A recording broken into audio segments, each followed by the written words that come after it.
Hello বন্ধুরা, সবাই কেমন আছো? আশা করি সবাই ভালো আছো। আমিও খুব ভালো আছি। তো আজকে দিদি বাড়িতে এসেছিলাম। তো দিদি বাড়িতে কেউ ছিল না, আমি আর দিদিই ছিলাম। তো বাজারে গিয়েছিলাম, আমি বাজারে গিয়ে কিছু চিংড়ি মাছ কিনে এনেছি। ওই চিংড়ি মাছগুলোর পেটের যে সুতোগুলো থাকে সেই সুতোগুলো চাকু দিয়ে বার করছিলাম। আর এদিকে কিছু ডিম, মাছের ডিম কিনে এনেছিলাম।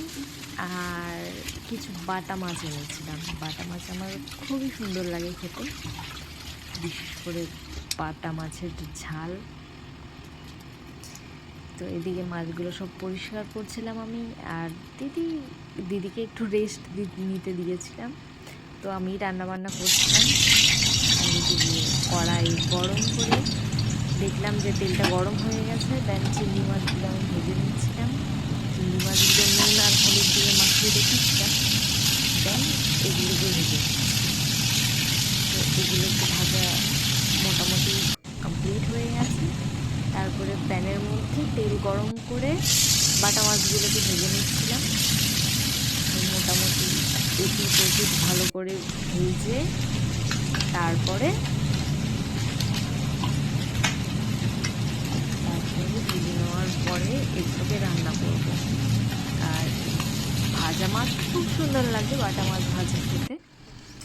দেন এদিকে মশলাটা রেডি করে নিচ্ছিলাম। এখানে কিছু টমেটো পিস পিস করে কেটে নিলাম। দেন মিক্সারের বাটির মধ্যে দিয়ে দিলাম। দেন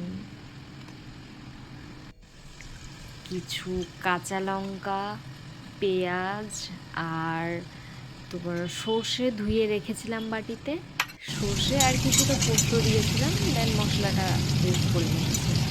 আর এদিকে তারপরে কড়াইতে তেল গরম করে ওই তেলের মধ্যে তেজপাতা, পাঁচফোড়ন দিয়ে পেঁয়াজ দিয়ে দিয়েছিলাম। পেঁয়াজ দেওয়ার পরে তারপরে আদা রসুনের পেস্ট দিয়েছিলাম। তারপরে হলুদ দিয়ে যেগুলো লাগাতে হবে সেগুলো দিয়েছিলাম। তারপরে যে মশলাটা করেছিলাম সেটা দিয়ে দিয়েছিলাম। তো তারপরে কিছুটা ভিডিও স্কিপ করে গেছি, কারণ লেট হয়েছিল দুপুরবেলায়। তারপরে ঝোলের মধ্যে মাছ দিয়ে মাছের ঝোল কমপ্লিট হয়ে গেছে। দেন এইটুকুই আজকের ভিডিও। টাটা। অনেক ভুল হয়েছে জানি, ফার্স্ট টাইম করলাম, একটু লজ্জাও লাগছিল। Bye bye.